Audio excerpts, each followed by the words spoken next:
C'est le moment de connaître en quoi tu crois et en qui tu crois. iki ni igihe cyo kumenya n'iki wizera ninde wizera. Parce que bientôt les ténèbres de mensonges vont couvrir les nations. kubera ko vuba ibinyoma umwijima w'ibinyoma uraza gupfuka amahanga. Bouddha n'est pas l'espérance du monde. Buddha ntabwo ari we byiringiro by'isi, C'est l'incarnation des forces des ténèbres. ahubwo ni imbaraga z'umwijima zishushanya. Jésus, c'est l'unique chemin. Yesu niwe nzira yonyine, Il est le chemin. niwe nzira. Il est l'unique vérité. Yesu niwe kuri konyine.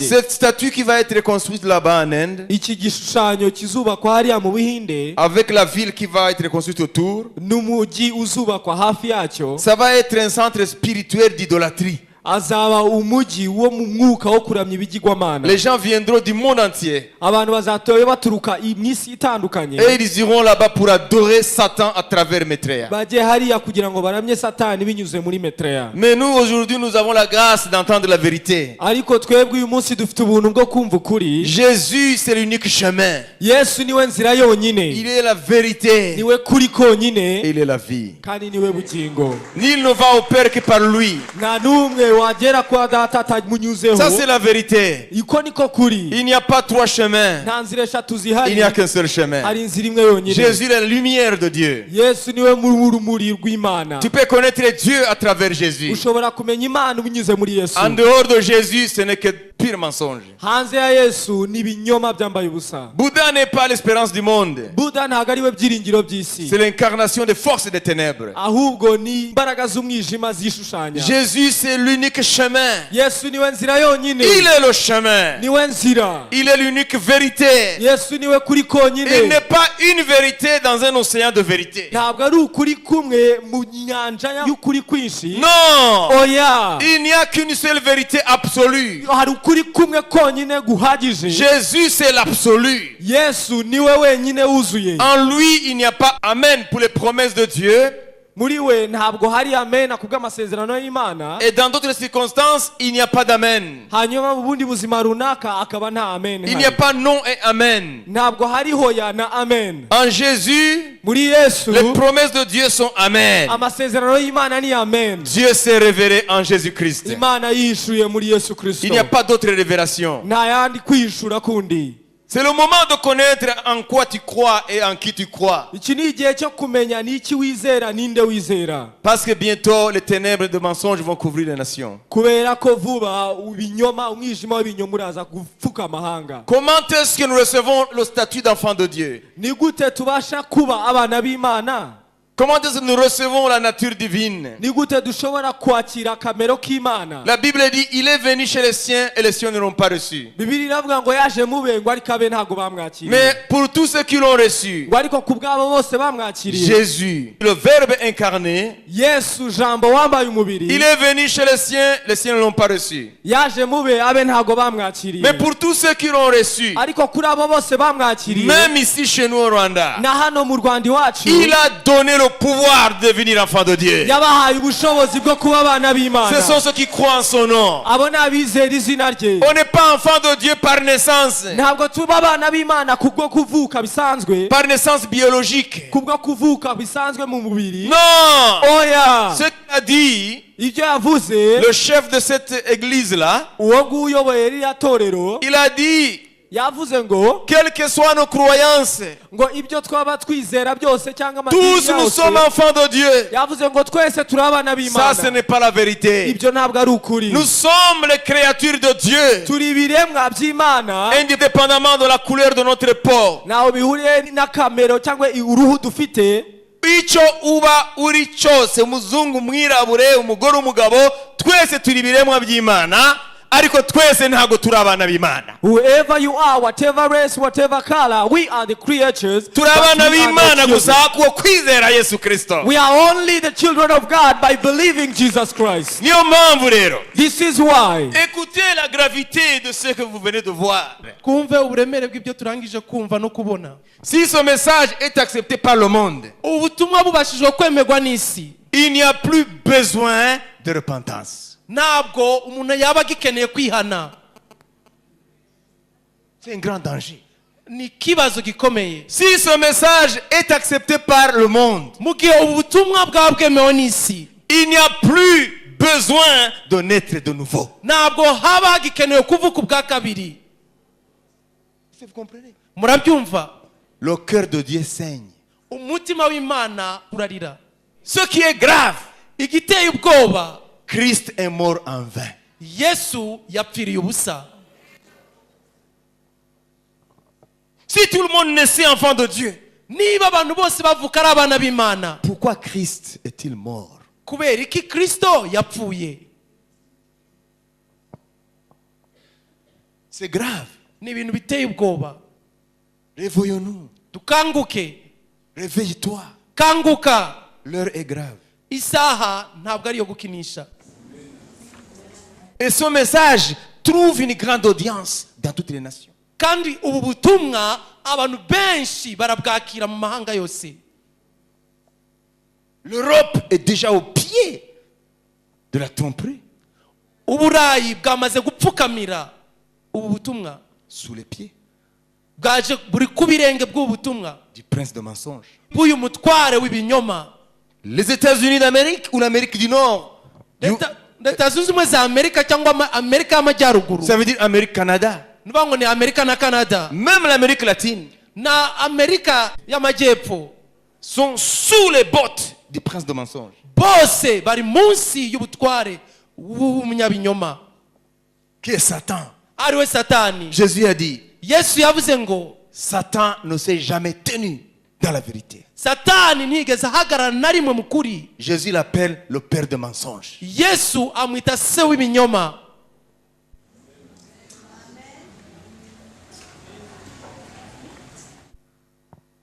Ce n'est pas le moment de neutralité. Ntabwo ari igihe cyo kudafata uruhande rwawe. Il n'y a pas de neutralité. Nta hagati harimo. Tu es avec lui ou tu es contre lui? Uri kumwe nawe cyangwa uramurwanya. Il a dit, celui qui n'assemble avec moi, il disperse. Yaravuze ngo utegeranya nanjye arasandaza. Ça, c'est le grand mensonge. Iki nicyo kinyoma kiruta ibinyoma byose.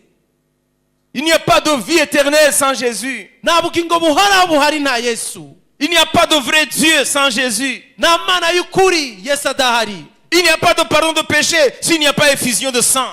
Nta kubabarirwa ibyaha amaraso atamenetse. Dieu a donné le sang de Jésus sur l'autel. Imana yatanze amaraso ya Yesu ku gicaniro. Cette statue, Iki gishushanyo cyangwa iki kibumbano, les concepteurs nous disent que la statue va valoir presque 200 millions de dollars américains. abarimo baragikoraho bavuga ko kizatwara amafaranga agana na miliyoni 200 z'amadolari y'amanyamerika. Qui va financer cette construction? Ninde azatera inkunga kubaka icyo gishushanyo? C'est une forte somme. Na amafaranga menshi cyane. L'argent à la disposition de l'Antéchrist, ce sont des sommes colossales. Amafaranga ari mu maboko ya Antikristo na amafaranga atagira umubare. Mais l'argent pour la cause de l'évangile de Jésus, c'est des bagatelles. Ariko amafaranga kubw'intego y'ubutumwa bwiza bwa Yesu Kristo n'uduceri. Comparé aux sommes qui combattent l'évangile, Tugereranye aya mafaranga arwanya ubutumwa bwiza, comparé à l'argent qui est donné pour l'avancement du royaume de Dieu par la prédication de l'évangile, tuyagereranye n'atangwa ku kujyana imbere ubutumwa bwiza n'intego yabwo. il n'y a pas de proportion, il n'y a pas de commune mesure. Ntaho bihuriye mu bwinshi. L'argent de grandes fortunes sur terre, Amafaranga y'abo bakire bo hejuru, abo baherwa bo kuri iyi si, parce qu'ils font partie des Illuminati. kuko bari muri bariya twita aba Illuminati. Les Illuminati, c'est la classe qui est au-dessus de la franc-maçonnerie. Aba Illuminati nirwo rwego ruri hejuru ku mutwe w'iriya miryango y'abaframasoneri. Il y a des chrétiens qui balancent le mot Illuminati sans savoir ce que c'est. Hari abakristo bavuga iryo jambo Illuminati ariko ntabwo bazi icyo ari cyo. Mais écoutez, Ariko mwumve, les Illuminati, ce sont ces grands richards, ces grands magnats, ces gens qui ont des fortunes qui valent plus que la combinaison des PIB ou de produits national brut de beaucoup de pays. aba Illuminati ni aba baherwa bafite amafaranga menshi ku buryo amafaranga bafite aba angana n'amafaranga y'ibihugu byinshi bishyize hamwe. Une seule personne parmi les Illuminati. Umwe gusa muri abo ba Illuminati. Ou en latin, Illuminati.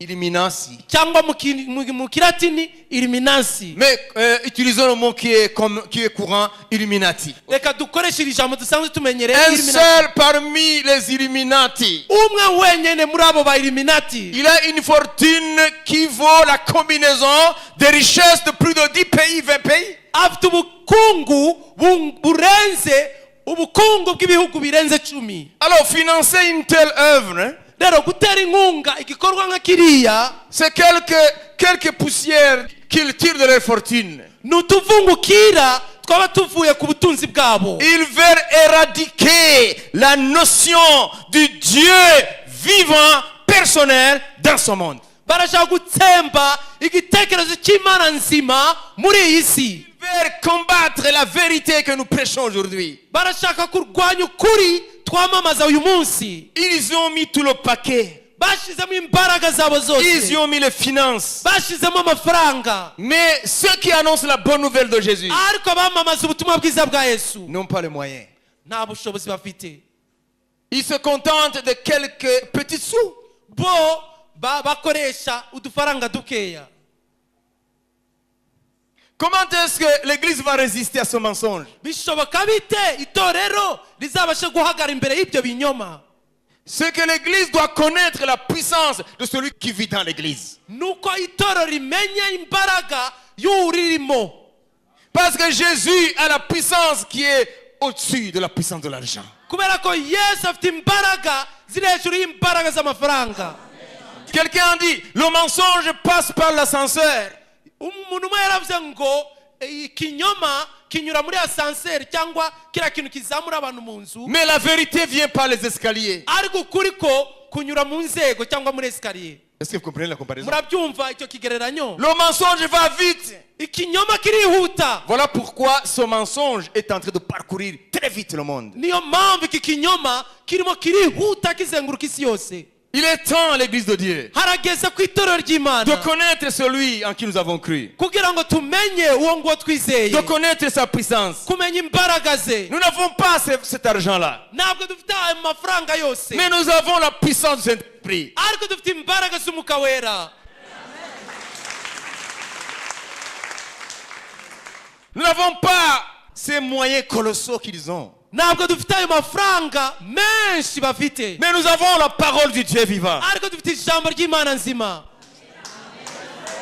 Nous n'avons pas leurs médias qui sont très puissantes. Ntabwo dufite izo za media cyangwa amateleviziyo n'ibindi bitangazamakuru bikomeye cyane, Parce que les grands médias sont au service de ce mensonge. kubera ko ibyo byose bikorera abo ngabo ibyo binyoma. Toutes les grandes télévisions des États-Unis, d'Europe, de la Russie, du Japon sont au service de ce mensonge. Ayo mateleviziyo akomeye yo muri Amerika, mu Burusiya, mu Buyapani, i Burayi, byo yose akorera ibinyoma. Parce que ce sont ces Illuminati qui tiennent l'opinion du monde. Kuko ayo ba Illuminati nibo bayobora ibitekerezo by'iyi si. Abraham Lincoln a dit, Uwo Abraham Lincoln yaravuze ngo, qui fut président des États-Unis, yabayeho perezida wa leta z'Amerika, il a dit, si tu tiens l'opinion, yaravuze ngo nufata ibitekerezo by'abantu tu tiens le peuple. uzafasha ubwoko abantu bose. Comment est-ce qu'on peut tenir l'opinion? Bishoboka gute ko bafata ibitekerezo by'abantu? Comment est-ce que les 9, vous savez, d'ici 2050, le monde sera habité par 9 milliards de personnes. Murabizi uhereye ubu kugeza mu 2050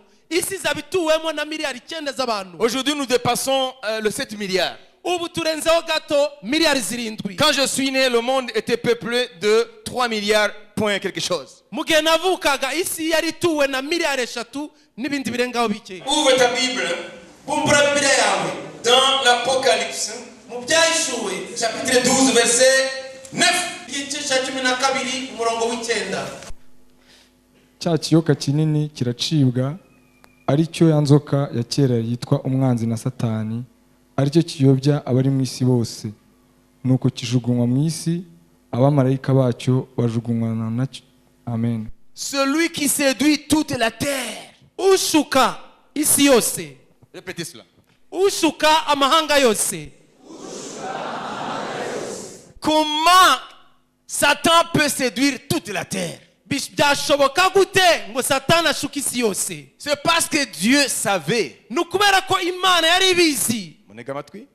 Il savait que au temps de la fin, yari ibizi ko mu gihe cy'iherezo la science et la technologie ubushakashatsi n'ubwenge bw'isi seront tels que bizahagaze muri ubu buryo celui qui tient les médias, uzaba afite itangazamakuru il sera en mesure de former l'opinion azaba afite ubushobozi bwo kuyobora ibitekerezo by'abantu, et les gens vont penser comme ils veulent. kandi abantu batekereze nk'uko ashaka. Les gens vont voir le monde, non pas selon la réalité du monde, mais selon la vision de ces décideurs du monde. abantu ntabwo bazareba isi nk'uko bakwiye kuyibona, ariko bazayireba nk'uko abo bantu bayobora isi babishaka. Satan va contrôler le monde à travers ces hommes. satani azayobora isi, azayifataho ubutware anyuze muri abo bagabo. Va contrôler le mind des gens. azayobora, azategeka, azayobora ibitekerezo by'abantu. Tu vas dire, mais c'est loin. ariko uravuga ngo ni kera. Qu'est-ce que c'est Facebook? Facebook ni iki? Qu'est-ce que c'est Twitter? Twitter yo ni iki? Tous ces réseaux sociaux izo mbuga nkoranyambaga zose sont contrôlés à partir des États-Unis. izo zose ziyoborwa biturutse muri leta z'ubumwe za Amerika. Ils te connaissent. barakuzi, Ils suivent tout. bakurikirana buri kimwe cyose. Donc Dieu savait rero imana yari ibizi que le monde sera entré dans une ère technologique qui va permettre aux hommes puissants du monde de contrôler l'opinion. ko isi izaba yarinjiye mu gihe cy'ikoranabuhanga rikomeye kugeza aho abo bantu bazashobora kuyobora ibitekerezo by'abantu. Il y a quelques années, hari imyaka runaka ishize, penser que une dame, quelqu'un va danser nu pour une publicité, c'était impensable, c'était une abomination. hashize imyaka runaka umuntu ntiyari gushobora gutekereza ko hari umudamu yashobora kubyina akora publicité yambaye ubusa, byaba ari agahomamunwa. Mais aujourd'hui, ariko uyu munsi dans tous les médias du monde, mu bitangazamakuru cyangwa amateleviziyo y'isi yose on ne fait que balancer des images malsaines. banyuzamo amashusho y'urukozasoni. Ils inondent le monde avec des publicités, isi bayujujemo n'amapublicité no kwamamaza des obscénités. y'ibintu bihumanye bikojeje isoni. Qui est offusqué? ninde ubabara? Non, c'est devenu normal. ahubwo byabaye ibintu bisanzwe. Si tu veux faire passer une publicité, mu gihe ushaka kunyuzaho kwamamaza, tu dois d'abord toucher le côté sensuel animal de l'homme. ugomba kuba wakoraho mbere na mbere gukora ibintu bijyanye n'umubiri by'umuntu. Nushaka kunyuza publicité y'urusenda rwawe ushaka ko bagura, abantu bazi ibyo bita marketing, abantu bazi ukuntu bafata umuntu ngo akurikirane iyamamazwa y'ikiguzi cyawe, babanza gufata abakobwa n'ibiki byose, sibyo, bagasanga babyina n'ibiki, et comme ça on attire l'attention, c'est ce qui va suivre. uko niko bafata ibitekerezo byabo bagakurikira. Le monde n'est pas tel que le voyons. isi ntabwo iri uko tuyibona. Le monde est tel que ces messieurs le veulent. isi imeze nk'uko bari abagabo babishaka À travers les médias. binyuze mu itangazamakuru na televiziyo. Voilà, après l'enlèvement de l'église, iyi niyo mpamvu nyuma y'uko itorero rizamurwa, l'antéchrist va se servir des médias.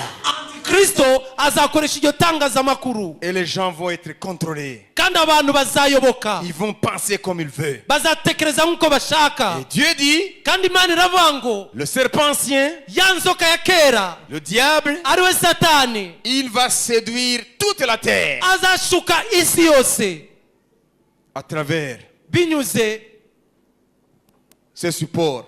binyuze muri ibyo bintu bimufasha. Donc le contrôle du monde est possible aujourd'hui. rero ukuyobora isi yose birashoboka kubaka kuri uyu munsi. Qui croit cela? ninde ubyizera? Eh. Oui. nibyo, Vous comprenez? murabyumva? Parce que le monde croit ce qu'on voit à la télévision. kubera ko isi yizera ibyo babona ku mateleviziyo. Le monde croit ce qui passe dans l'internet. isi yizera ibyo ibona kuri interineti. Donc le monde est en train d'être façonné rero isi irimo irabumbwa ntabwo ishusho to become one world. kugira ngo ibe umudugudu umwe. Le monde est en train de devenir un village planétaire. isi irimo irenda kuba umudugudu Indépendamment des frontières nationales, utitaye ku mbibe zitandukanye ibihugu. l'homme est devenu un. Umuntu yabaye umwe. Un Japonais pensera comme toi. Umuyapani azatekereza nkawe umunyarwanda. Un Français pensera comme un Américain. Umufaransa atekereze nk'umunyamerika. Tous les hommes vont être sous la puissance du malin. Abantu bose bo kuri iyi si bazaba munsi y'ubutware bw'uwo mushukanyi. Et vous savez ce qui nous enlève pour y arriver? Muzi icyo batunyaga cyangwa batwambura kugira ngo bagere kuri iyo ntego. Il nous enlève notre capacité de jugement. Badutwara ubwo bushobozi bwo guhitamo cyangwa bwo kureba ibintu. L'homme, de plus en plus, est en train de devenir un robot. Umuntu arushijeho nuvuga ngo ni ikintu utegeka gukora iki kigakora icyo. On nous enlève notre capacité de discernement. Batuvanamo ubwo bushobozi bwo gushobora kurobanura ibintu. Ces hommes, ces femmes qui sont trompés par le bouddhisme. Aba bagore n'aba bagabo barimo barashukwa n'uyu mwuka wa Buddha. Hein? Qu'est-ce qu'ils ont manqué? Niki kibabuze?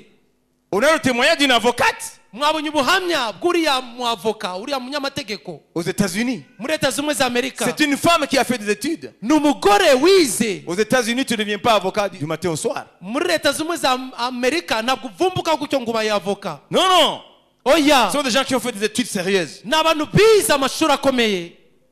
C'était une femme qui avait la raison. Yari umugore ufite ibitekerezo bikomeye. Les réseaux sociaux, c'est bon.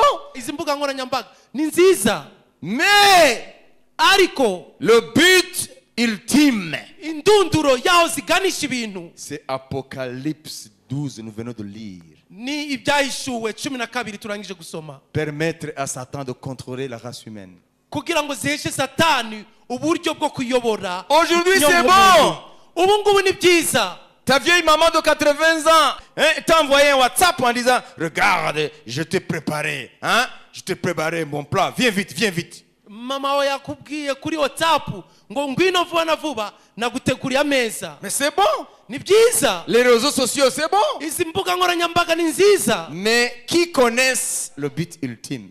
Ariko ninde wamenya intego yazo n'indunduro yabyo? Il y en a très peu. Ni bake cyane. Aujourd'hui, c'est bon. Uyu munsi ni byiza. Les réseaux sociaux. Izi mbuga nkoranyambaga. Les gens communiquent, Abantu barasabana bakavugana. se transmettent les nouvelles Bakavugana bagahana amakuru. en temps réel. Ako kanya. Quelque chose se passe ici, deux coqs qui se battent, pas en temps réel. Celui qui est à Chicago, il a déjà l'image de la nouvelle. Hano inkoko zirarwana ako kanya uri Chicago akaba yamenye ko inkoko zirimo kurwana. C'est bon, les réseaux sociaux. Ibyo ni byiza izo mbuga Mais nkoranyambaga. prophétiquement, Ariko mu buryo bw'ubuhanuzi après l'enlèvement, nyuma y'uko itorero ça rizamuka va être un outil puissant dans les mains du diable kizaba igikoresho gikomeye cyane mu maboko ya Satani pour contrôler le monde. kugira ngo ayobore isi Et les gens vont être séduits. kandi abantu bazashukwa. C'est Dieu qui l'a dit. Imana niyo yabivuze.